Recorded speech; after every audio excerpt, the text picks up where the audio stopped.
todos os livros vão contribuir, né, quando se fala a respeito da educação. Todo livro, todo conceito, ele vai ser útil quando ele é analisado de uma perspectiva bíblica, de uma perspectiva da Escritura. E nós vamos iniciar aí vendo alguns textos bíblicos sobre educação.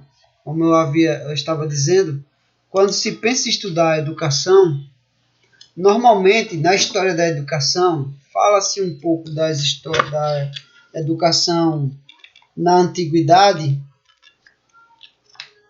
a partir geralmente do mundo grego, né? Porque o nosso tempo ele usufruiu muito da cultura grega no que diz respeito à educação, à arte, à filosofia e tudo mais, né? Mas os princípios da educação são muito mais antigos do que a Grécia. Até porque a Grécia ela já herdou sua cultura de outros povos, né? De outros povos mais antigos do que os gregos. E tanto é que nós temos aí a origem da escrita muito anterior, né? Lá na Babilônia, né? Onde as primeiras civilizações que se tem conhecimento começou a produzir textos em argila ou em pedras. A Bíblia ela passou por todo esse período da evolução, né? A evolução da escrita. Mesmo Moisés aprendendo lá as técnicas de escrever em pedras, trabalhava as pedras para escrever nela, porque os egípcios eles escreviam nas paredes, né, em placas grandes de pedra. Já na Babilônia, a região da Babilônia, eles escreviam em pedaços de argila, como pedaço de telhas, ou tipo parecido com telhas, né? É chamado lá de escrita cuneiforme, né? Em forma de cuia. Mas também eles desenvolveram a técnica de escrever com pouco tempo no ferro. Os povos ali eram muito habilidosos também com ferro. E também na região de Canaã, por isso que vem o cananeu, né? A língua cananeia como matriz para muitas outras línguas. E são os descendentes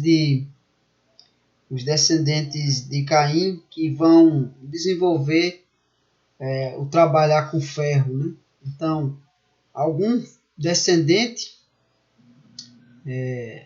os descendentes passaram essas técnicas para os seus contemporâneos. E aí nós temos aí instrumentos cortantes, mas temos também instrumentos de escrita.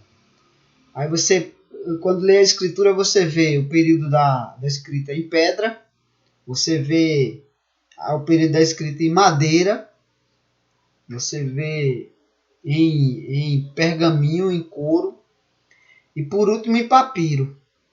A Grécia já vai herdar praticamente o período do papiro. A escrita é no período do papiro.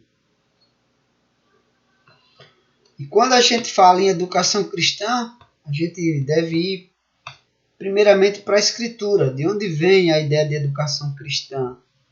Hoje a discussão da educação começa no lar. No passado, há poucas décadas atrás, a gente ouvia dizer que a educação começa em casa. Tem gente que espera que o professor é que eduque, que o professor é que crie no jovem princípios éticos e morais, ensina ele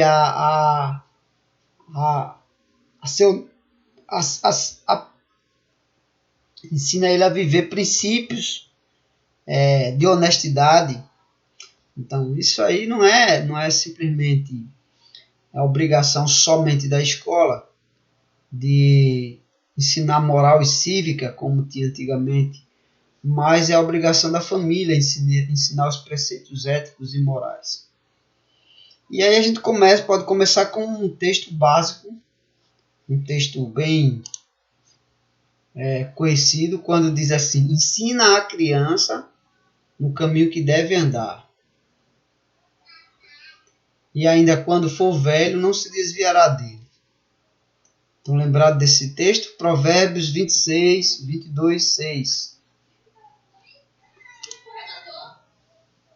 Provérbios 22, 6, né? Então você tem aí o primeiro conceito de educação,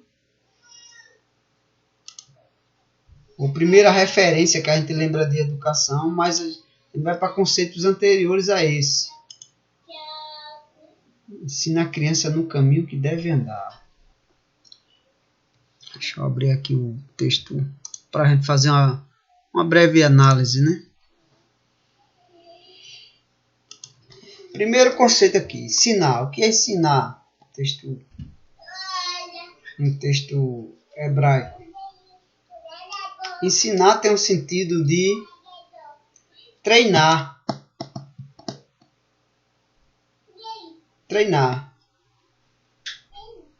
Treinar através da instrução.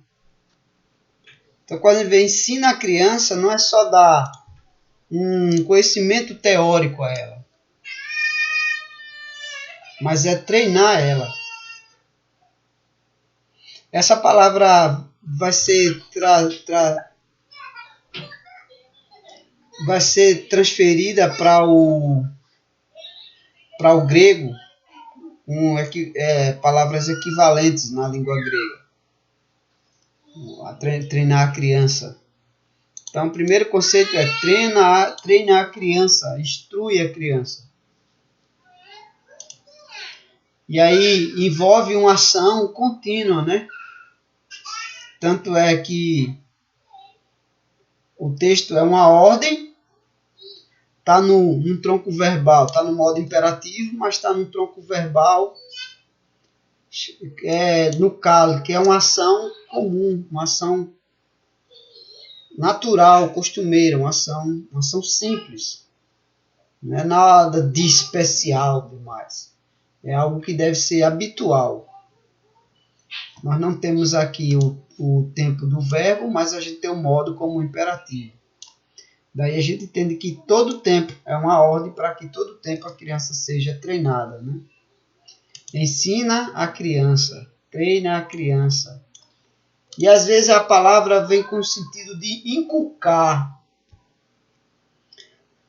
como se você estivesse formando de fato a criança.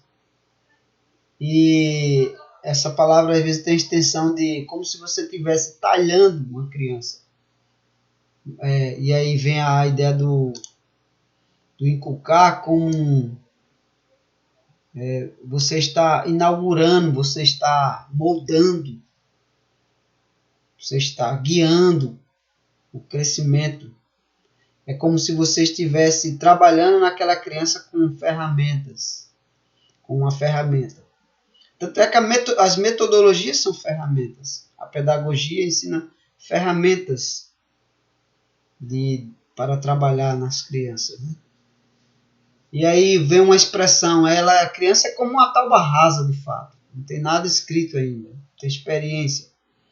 É um objeto bruto que precisa que o artesão molde ele como um oleiro molda o barro. Tanto é que a criança ela vai aprendendo o nosso comportamento, a nossa linguagem, ela vai imitando nossos hábitos, né? E a ideia aqui é de esculpir numa madeira ou em um barro ou em uma pedra bruta. Ensina a criança. A criança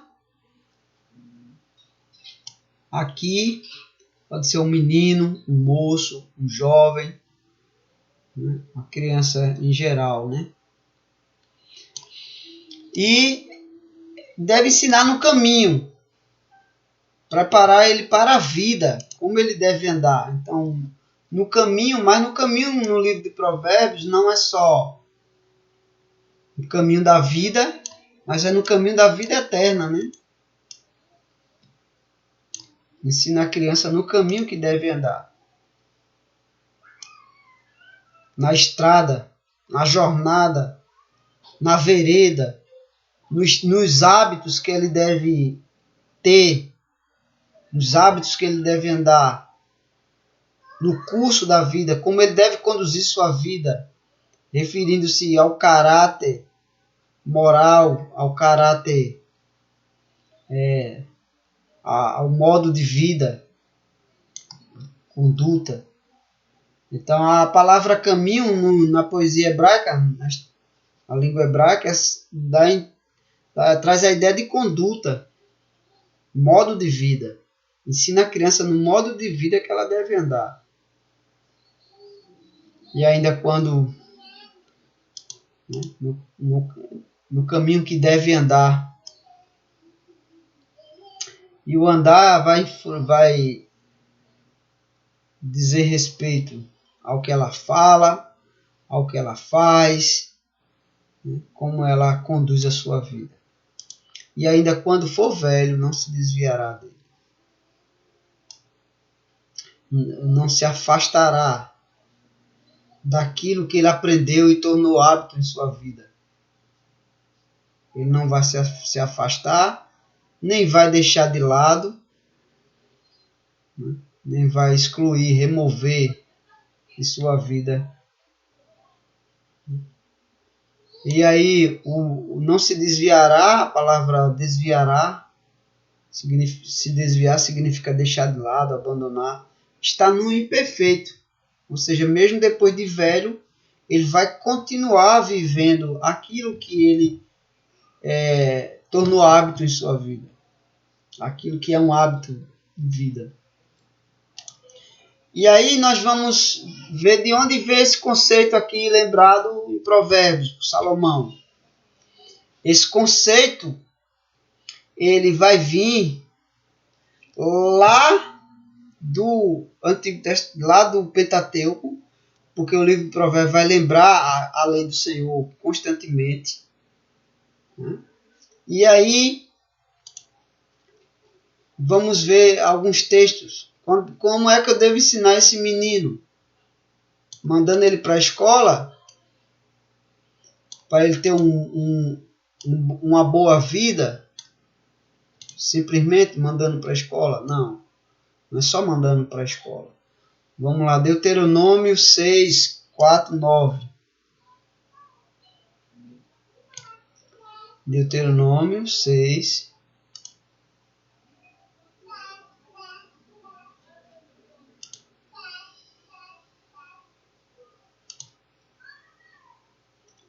4, 9. É só mandar para a escola para ele aprender os conceitos lá? O mandamento diz assim: ouve, Israel. O que é ouvir? Né? O que é ouvir no sentido hebraico? É escutar no sentido de obedecer. Obedece, Israel. Escuta, Israel. Dá atenção e interesse.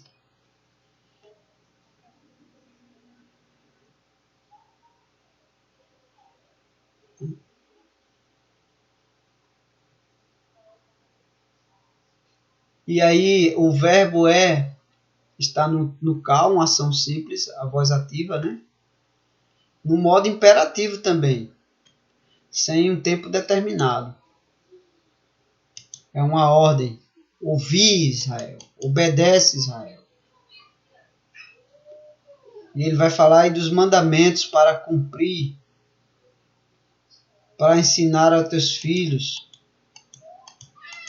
Veja aí o versículo 1. Estes, pois, são os mandamentos, os estatutos e os juízos que mandou o Senhor. E aí é uma ênfase, né? Mandamento, estatuto, juízo, são palavras sinônimas que trazem uma ênfase.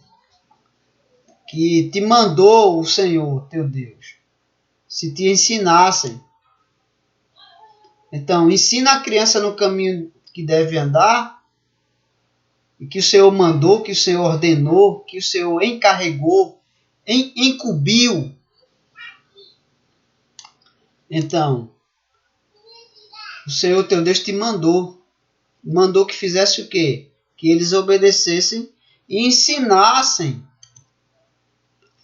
Eles fossem ensinados. Então Moisés mandou o mandamento, deu a ordem a Moisés. Deus deu a ordem a Moisés para Moisés ensinar ao povo.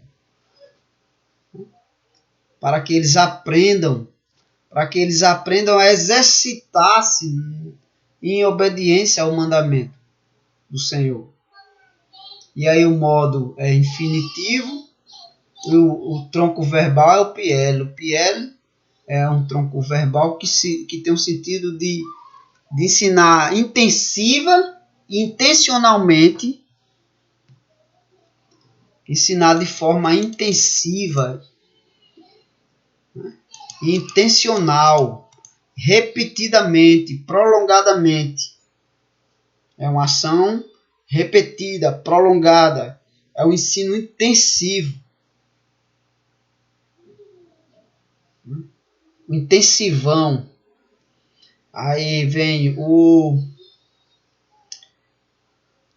ensino de manhã, de tarde e de noite. Em tempo integral. É para ensinar todo o tempo. Para que eles possam cumprir os mandamentos. Eles conheçam o mandamento e eles possam cumprir. Ou seja, realizar aquilo que o mandamento ordena, agir de conformidade com este mandamento e em seguida, na terra que passas para possuir, para que temas ao Senhor, tenha respeito e temor para com o Senhor e adorem ao Senhor. Reverencie o Senhor, tenha admiração por Ele, respeito, honre ao Senhor. E aí, para que temas ao Senhor teu Deus e guardes todos os seus estatutos. Guardar. Guardar, de novo, aqui tem o sentido de observar, de vigiar, de prestar atenção ao que Deus ordena. De manter vigilância, custódia, proteger esse mandamento como protege-se a própria vida, porque a vida deles dependia da obediência. Senão Deus suscitaria guerras e inimigos que os destruiriam. Então eles deveriam vigiar não somente a cidade, mas vigiar a própria vida em obediência a essa palavra. Ter o cuidado de observar. Por isso que lá em Apocalipse diz, bem-aventurado aqueles que guardam, ouvem e guardam as palavras daquele livro, né? Aí você tem aí, para temas o Senhor, guarde todos os seus estatutos, mandamentos, que eu te ordeno, tu e teu filho, e o filho do teu filho, todos os dias da vida. Não só quando é jovem, mas quando é criança, jovem e adulto, e velho. Todos os dias da tua vida, tu, teu filho, e o teu neto, e o filho do teu filho. E que os teus dias sejam prolongados. Teus dias sejam muitos. Teus dias sejam multiplicados, sejam longos. Sejam estendidos. Sejam continuados. Tanto é que lá em Provérbios vai dizer que quando você transgride a palavra do Senhor e sai para fazer o mal se volta contra você. E quando você obedece à palavra do Senhor, honra o pai e a mãe, os seus dias é o primeiro mandamento com promessa, Paulo vai dizer, né? E aí o versículo 3 vai dizer, ouve, pois, ó Israel, e atenta. Veja a ênfase de novo, irmão. Atenta. E aqui é o verbo chamar novamente, que é o verbo traduzido lá embaixo por ouvir. Atenta, em guardar, em vigiar, em observar, em prestar atenção. E atenta em os cumprires, para que bem te suceda e muito te multipliques na terra que mana leite e mel, como te disse o Senhor, Deus de teus pais. Promessa feita a Abraão, a Isaac e a Jacó. Essa promessa cumpriria-se também sobre seus descendentes. E aí vem a palavra, ouve Israel. Né? Chamar. Ouve Israel, escuta Israel, obedece, dá ouvido Israel. Presta atenção e interesse.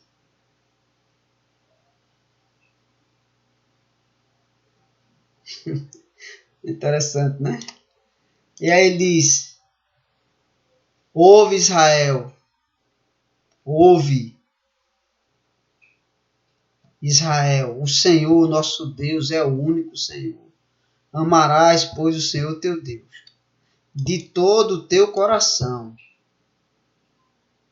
de toda a tua alma e de toda a tua força.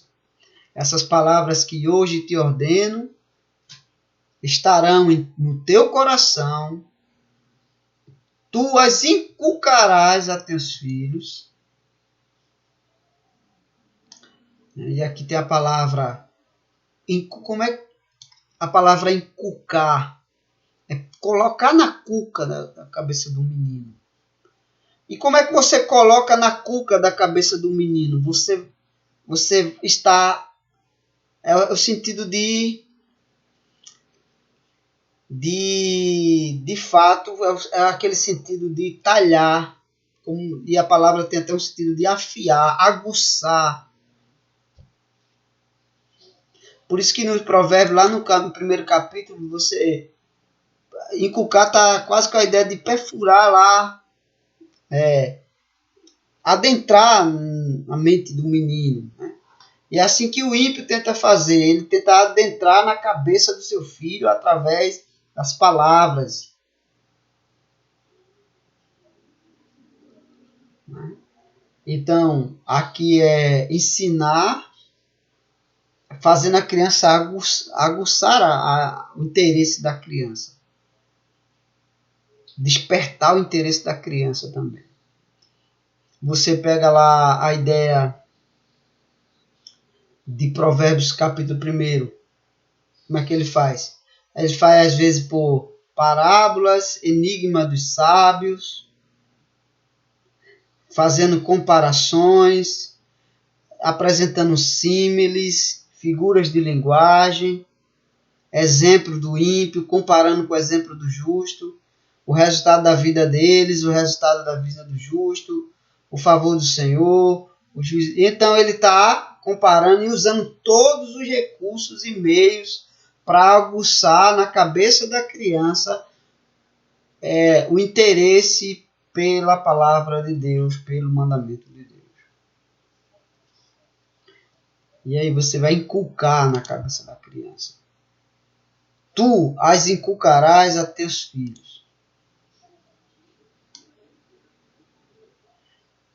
E aqui o PL novamente, intensivamente, intencionalmente, repetidamente, prolongadamente. O modo aqui é perfeito, é uma ação concluída. Então, quando você concluir esse ensino, esse impacto, pelo exemplo, pelas palavras, ele vai agora conduzir a sua vida daquela maneira, né?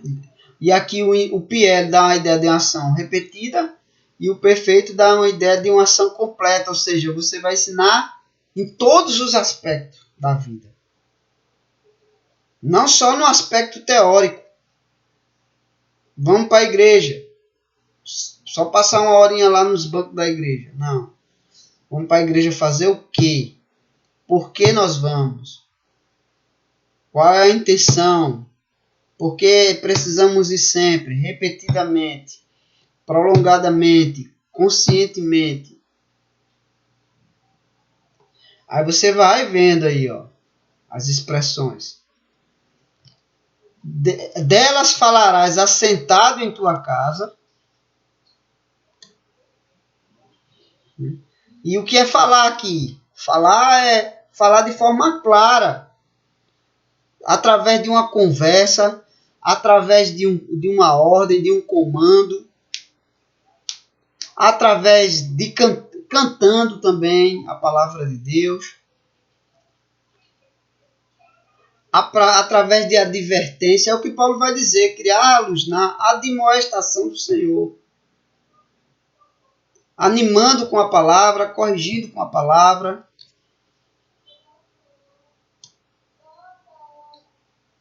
lembrando a eles das promessas de bênção, da promessa de disciplina. E de novo, PL, ação intensiva, repetitiva, prolongada, intencional. Dela falarás assentado em tua casa. Ou seja, isso quer dizer o quê? No teu habitat, na tua residência, na tua habitação, na tua morada, onde você está assentado. O tronco é o calo, ação simples, voz ativa. Assentado em tua casa, mas não só em casa, andando pelo caminho. Como você conduz a sua vida, como você se movimenta, a maneira que você vive, andando pelo caminho. Ação simples, novamente, voz ativa. Ação comum, habitual.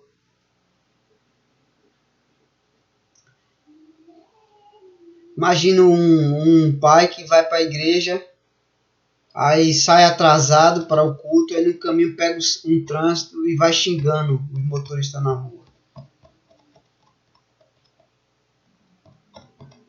Ele vai ao mercado, leva o filho, e lá ele fica xingando a fila do mercado. Ele vai na lotérica, no banco, ele fica xingando o povo. Então ele aí está ensinando em casa, quando ensina em casa, mas não está ensinando andando no caminho.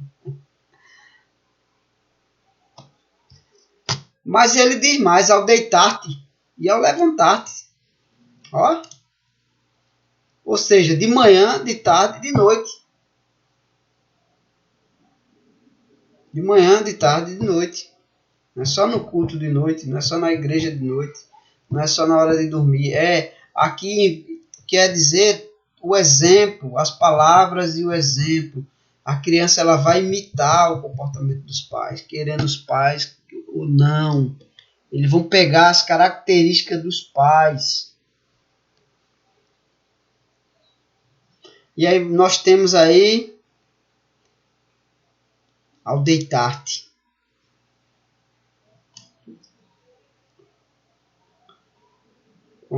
Antes de dormir,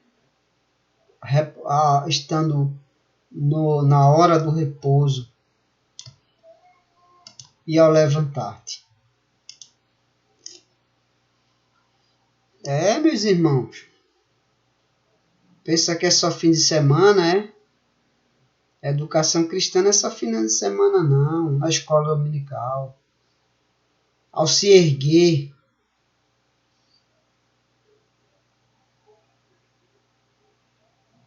e ao se deitar. Deus tenha misericórdia de nós, né? E aí você vai fazer o quê? Também as atarás como sinal em tuas mãos. O que isso significa? Que o que você faz é um sinal de obediência.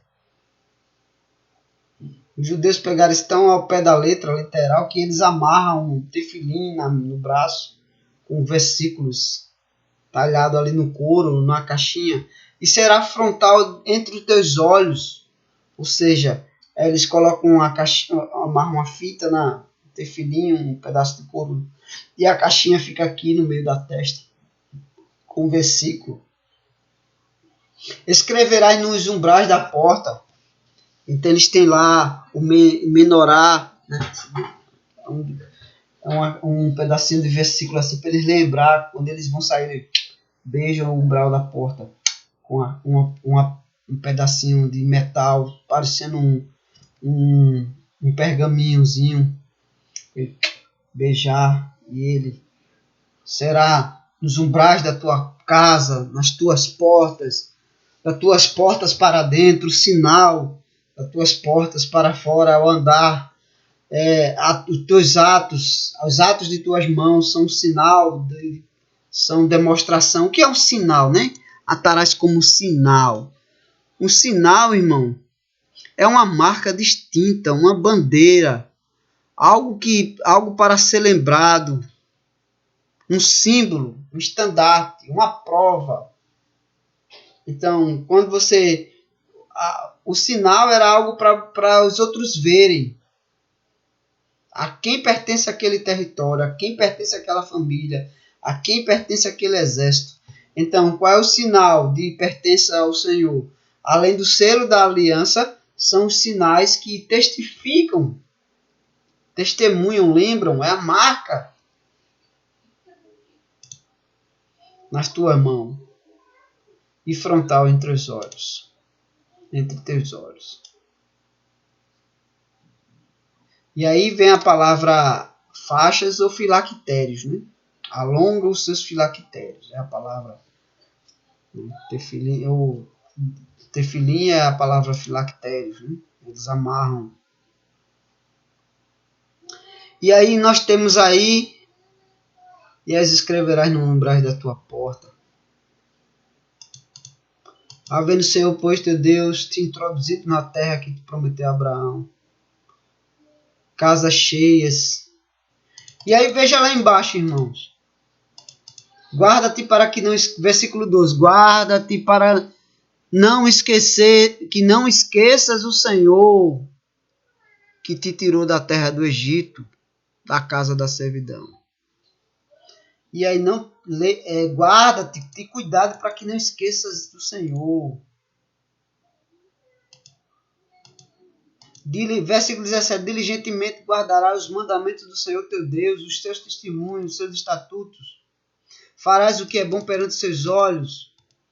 O Senhor te livrará do inimigo. Agora veja o versículo 20, irmão. Quando teu filho no futuro te perguntar. Você ensinou quando criança. E no futuro teu filho te perguntar. Dizendo, que significam os testemunhos, estatutos e juízos que o Senhor nosso Deus vos ordenou. E aí lembra a pergunta, a método de catecismo, o método judaico de ensinar. Por isso que Jesus no templo, aos 12 anos, ele respondia aos mestres e os mestres, e ele fazia pergunta aos mestres, quando no futuro teu filho te perguntar o que são os mandamentos do Senhor, que o Senhor vosso Deus vos ordenou, então dirás a teus filhos, éramos servos de Faraó no Egito, porém o Senhor de lá nos tirou com mão poderosa. Aos nossos olhos fez o Senhor sinais e maravilhas grandes e terríveis contra o Egito.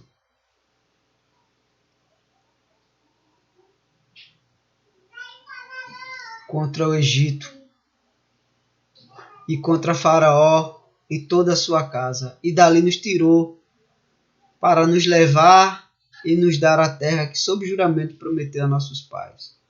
O Senhor nos ordenou que cumpríssemos todos estes estatutos e temêssemos o Senhor, nosso Deus, para nosso perpétuo bem, para nos guardar em vida, como tem feito até hoje. Será por nós justiça, quando tivermos cuidado de cumprir todos esses mandamentos perante o Senhor, nosso Deus, como nos tem ordenado.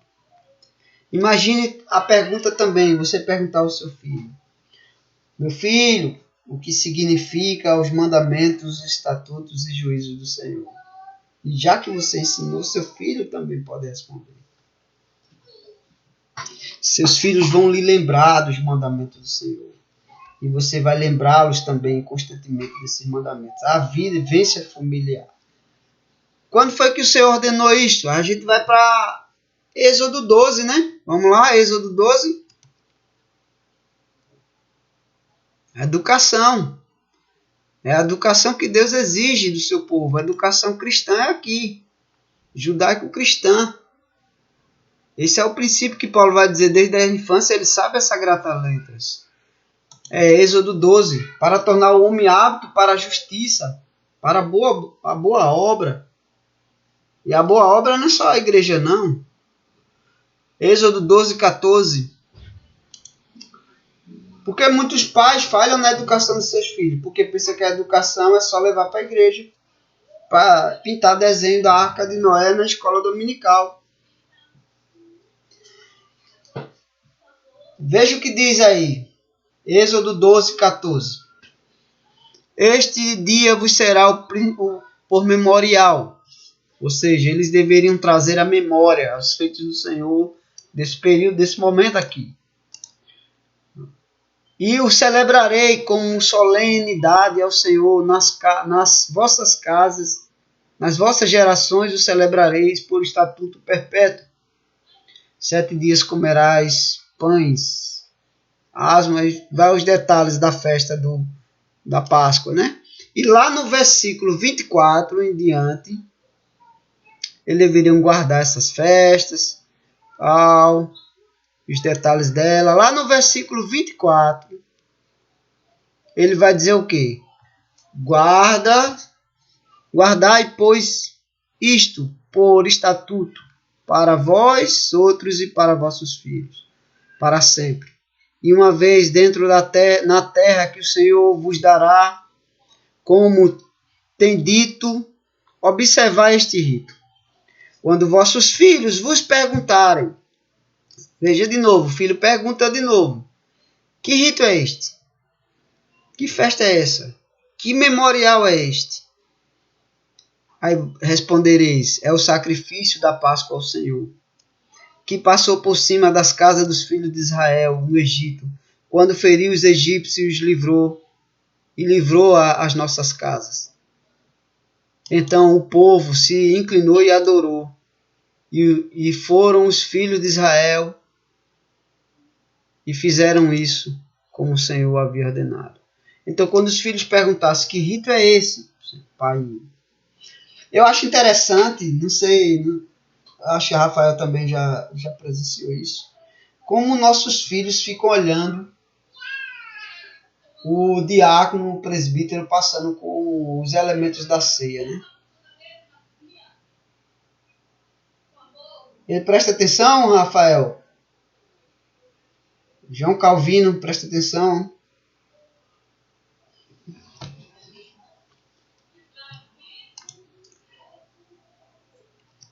Thomas fica olhando desde o momento que eu estou celebrando a ceia. Aí eu dou o pão e o vinho aos oficiais, ele sai levando para o povo e Thomas sai acompanhando com o olho assim, ó. Até eles voltarem. E aí quando eles voltam que me devolvem, eu sirvo a eles. E aí ele fica olhando para mim assim. Fica olhando para mim. Como quem pergunta que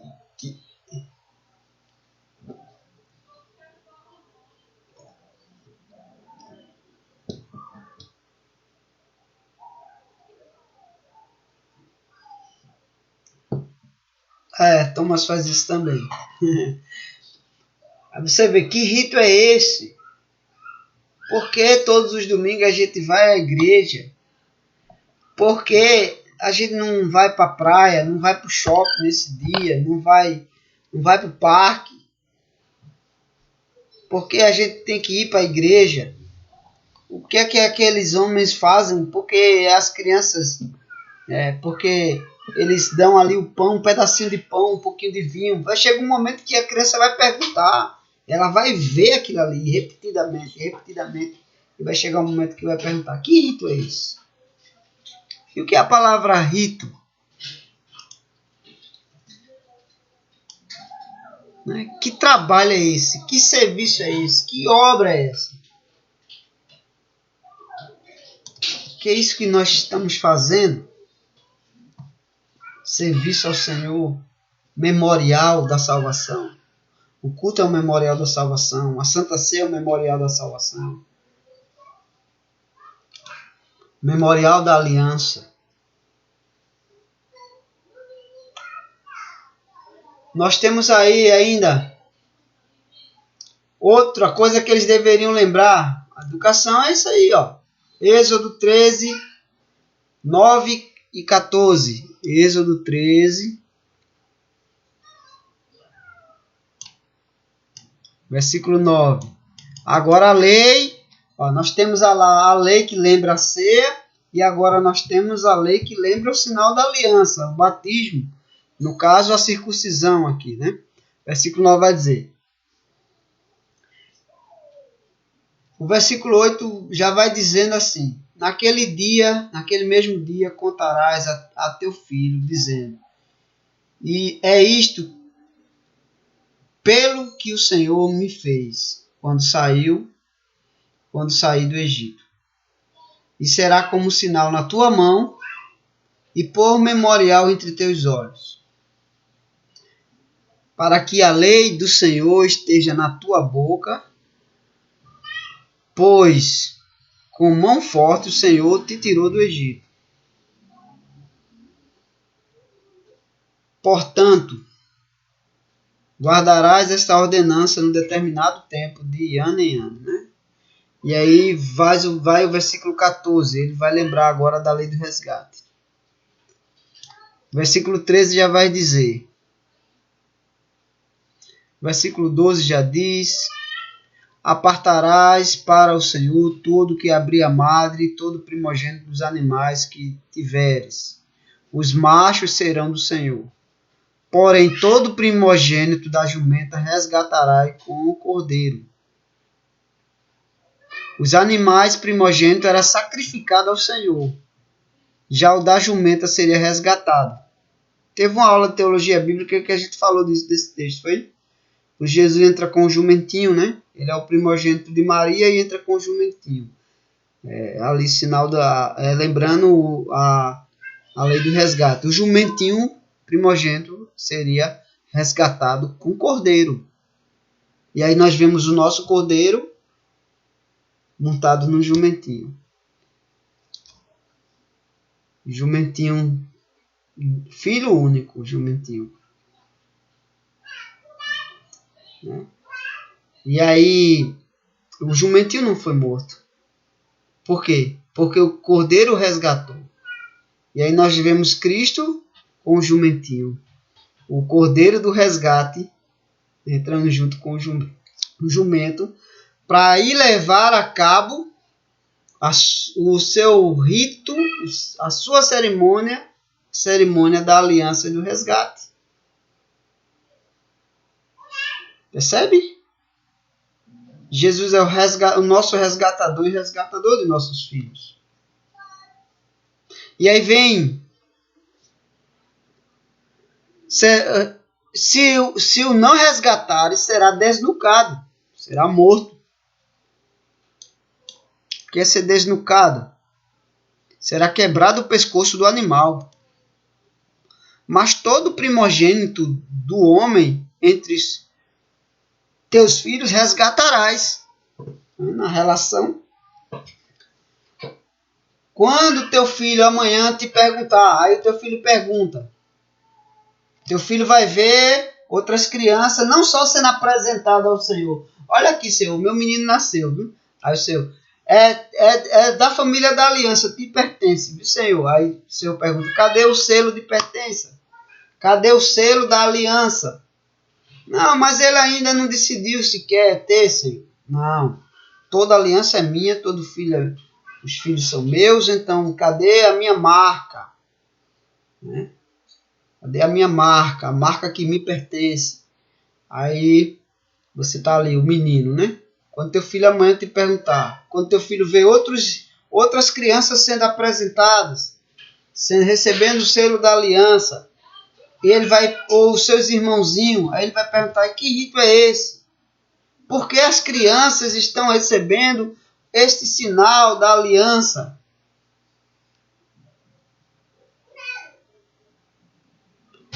E aí disse, ela ainda não tem pecado. Ela não tem pecado? Já nasceu em pecado. Aí, que rito é esse, né? Que é isto? Responderás. Quando amanhã teu filho, versículo 14, quando teu filho amanhã te perguntar, que é isto? Responderás, o Senhor com mão forte nos tirou da casa da servidão. Pois sucedeu que, endurecendo-se Faraó para não nos deixar sair, o Senhor matou todos os primogênitos na terra do Egito, desde o primogênito do homem até o primogênito dos animais. Por isso eu sacrifico ao Senhor todos os machos que abrem a madre. Porém, a todo primogênito de meus filhos eu resgato.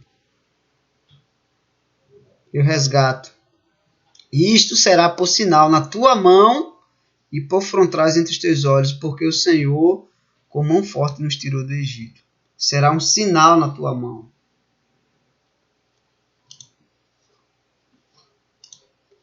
Aí o seu filho vai perguntar, ô pai, por que eu tenho que apresentar o meu filho?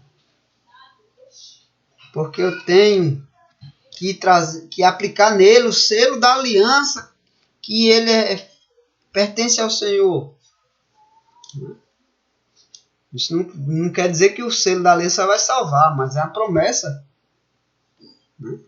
A promessa é uma evidência externa de que ele pertence ao Senhor.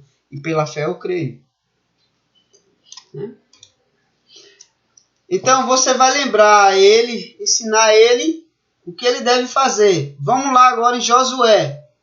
Ou ainda, e as festas também eram lembradas. Vamos caminhar aí para mais 2 textos para a gente seguir para a conclusão, certo? Falta 15 minutos para as 9. Temos 15 minutos de aula ainda. Vamos lá. Êxodo capítulo 16. Êxodo capítulo 16.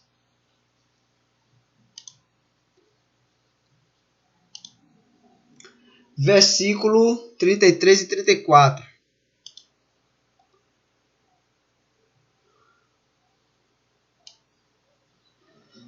Também disse Moisés: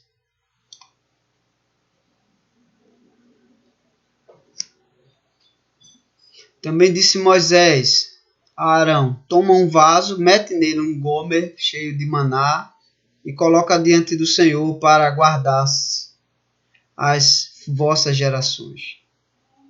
Como o Senhor ordenara a Moisés, assim Arão colocou diante do testemunho para o guardar. E comeram os filhos de Israel maná 40 anos, até que entraram na terra prometida. O que é que ele está dizendo aqui? Esse maná aqui, ele seria um sinal para as vossas gerações. O pão que caiu do céu, que ia lembrar eles que eles foram sustentados no deserto, eles deveriam guardar uma porção, para lembrar que o maná que vem do céu sustentou. Isso vai aprontar para quê, irmãos? Está muito claro, isso vai aprontar para ser. Jesus é o pão vivo que desceu do céu. Por isso que devemos ser lembrados. Devemos ser lembrados que nem só de pão vive o homem, do pão que ele planta, do pão que ele colhe, do suor do seu rosto, mas do pão que vem do céu, das bênçãos que vem do céu. E aí, eles deveriam guardar uma porção para lembrar as gerações, tanto esse elemento, como as festas, né? As festas também deviam ser lembradas. Outro memorial, Josué 4. Josué 4, 6. Josué 4, 6.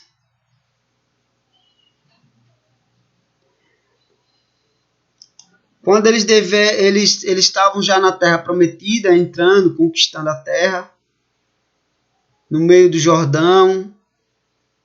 Eles passaram ali a pés enxutos. Interessante que o Jordão abre, assim como o Mar Vermelho abriu, né? Para a saída do povo do Egito.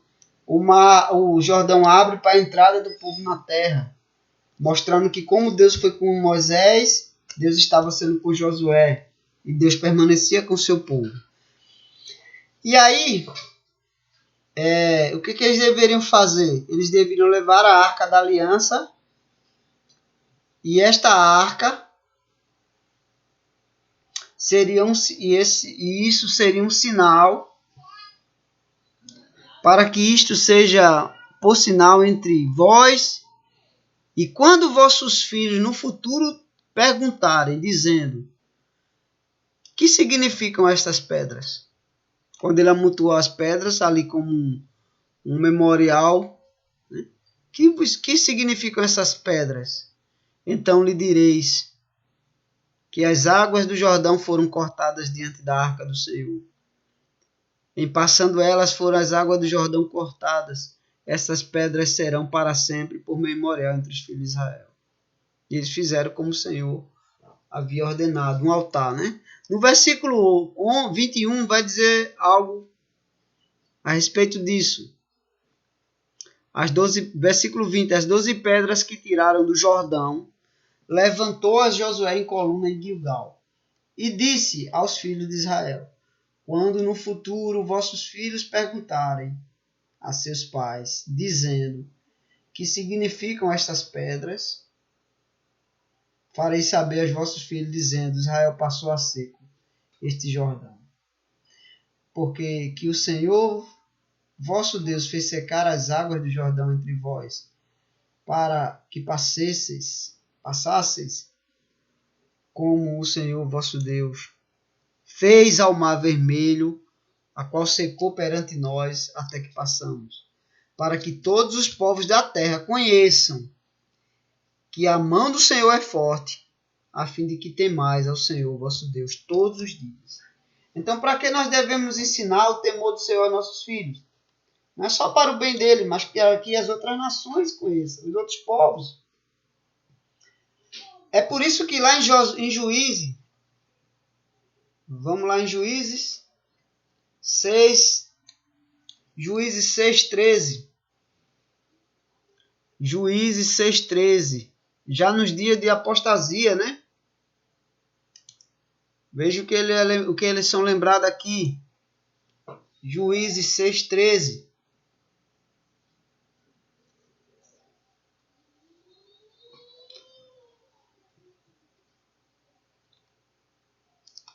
Juízes. Porque foi para 2.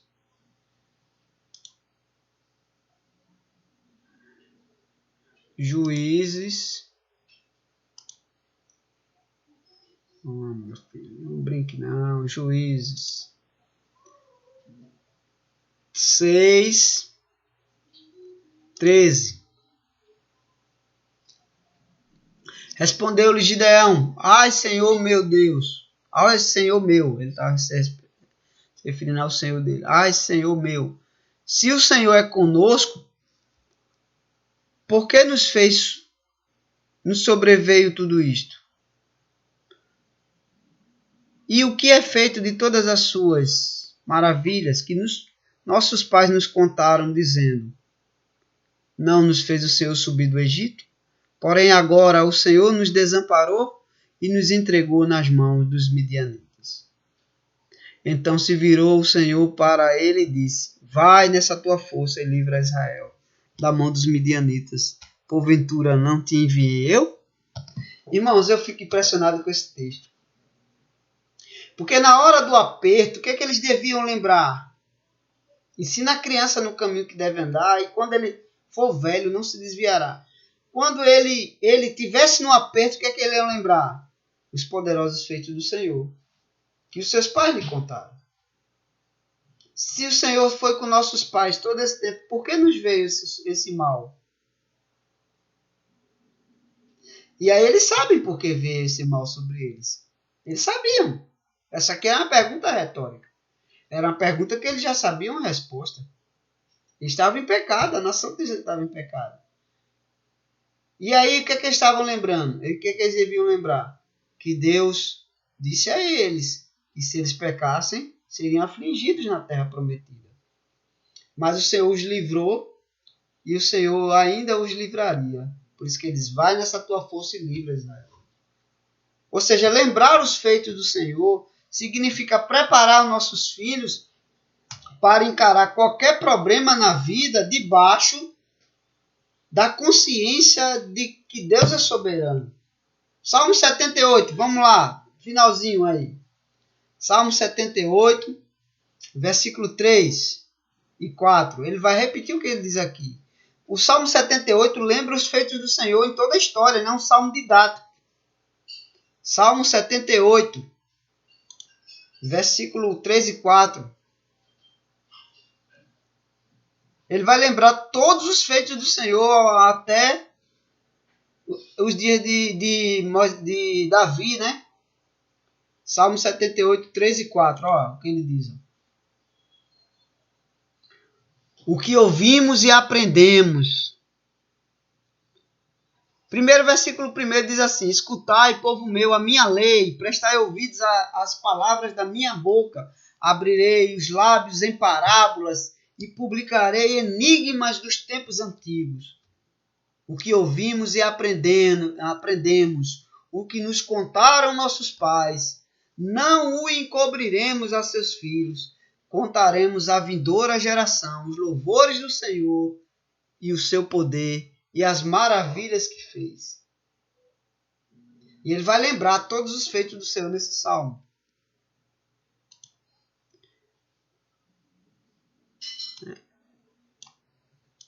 E o que ouvimos e aprendemos. Aprendemos a conhecer, a reconhecer os feitos de Deus, a discernir a mão do Senhor em disciplina e em livramento e em bênção.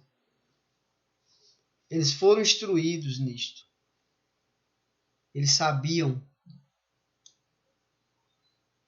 Os pais deles os contaram sempre.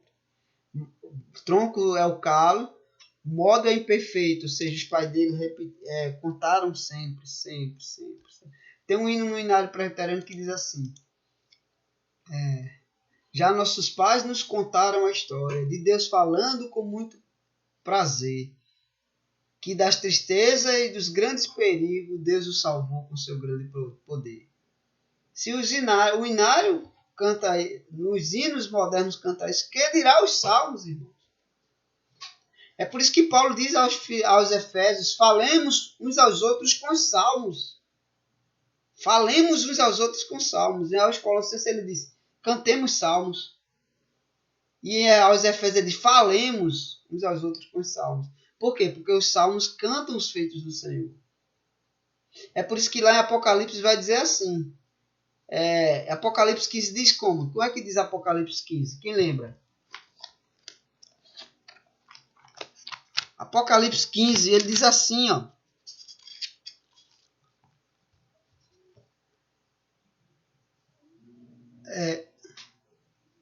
Diz assim: grandes e admiráveis são as tuas obras, Senhor Deus Todo-Poderoso.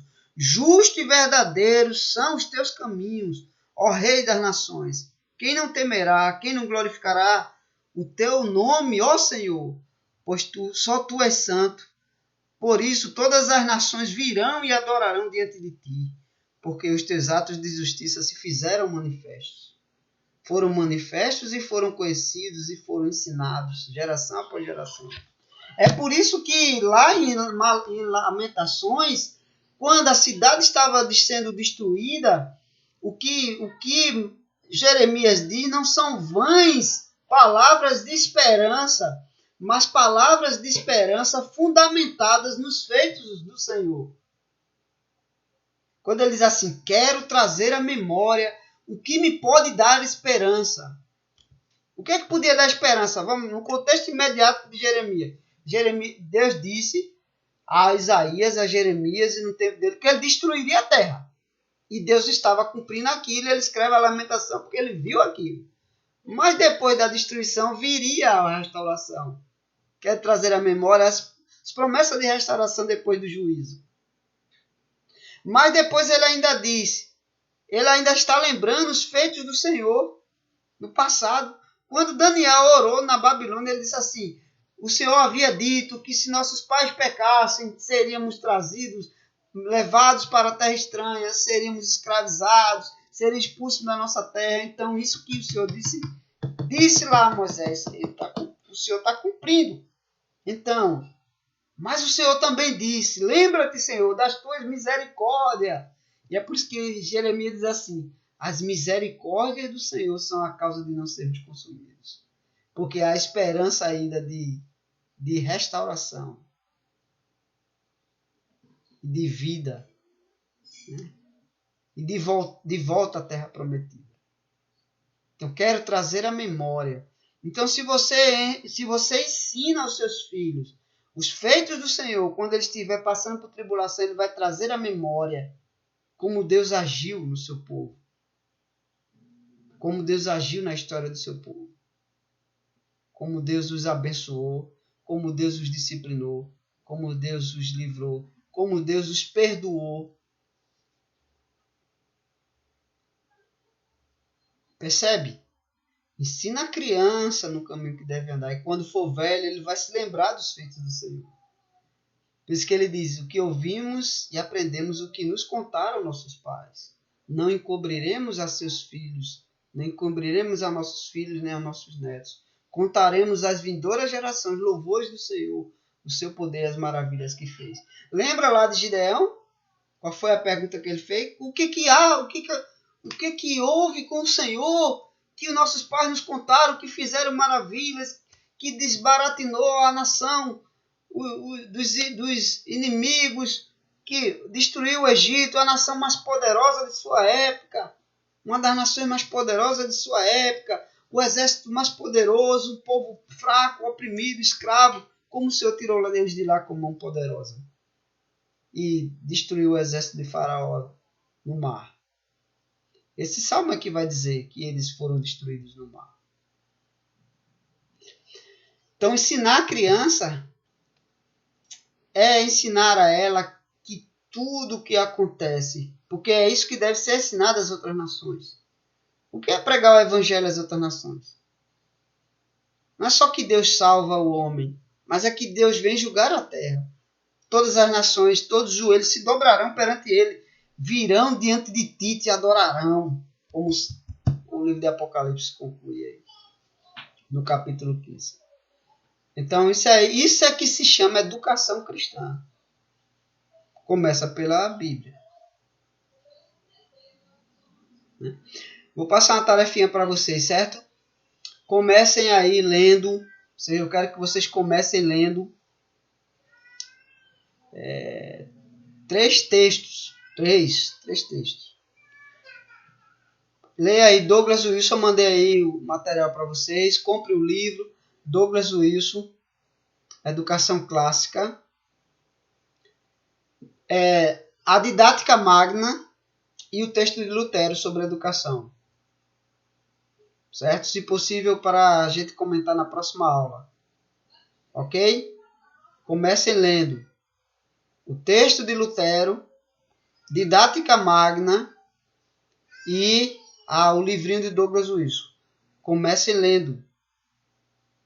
Certo? Eu quero que vocês leiam, porque o que eu falei agora, vocês vão ver a urgência de ensinar nossas crianças como viver para a glória de Deus em todos os âmbitos de sua vida. É isso que esse texto e essa aula de hoje destaca, né? Ok? Então, Deus abençoe os irmãos e vamos aí. Façam as leituras para a gente comentar na próxima aula. Ok? Alguma dúvida, alguma pergunta?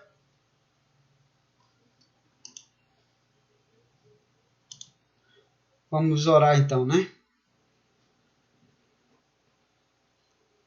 Santíssimo Deus, nós te agradecemos por essa aula. Dá-nos a tua graça para que possamos compreender o que é educar para a justiça e educar para a glória do teu santo nome, para que possamos viver para o Senhor em todos os atos de nossa vida. nós e nossos filhos e todos aqueles que estão à nossa volta possam ver os sinais da aliança, tanto nas obras como nas palavras do teu povo. Em Cristo Jesus, nós te pedimos e te agradecemos. Amém.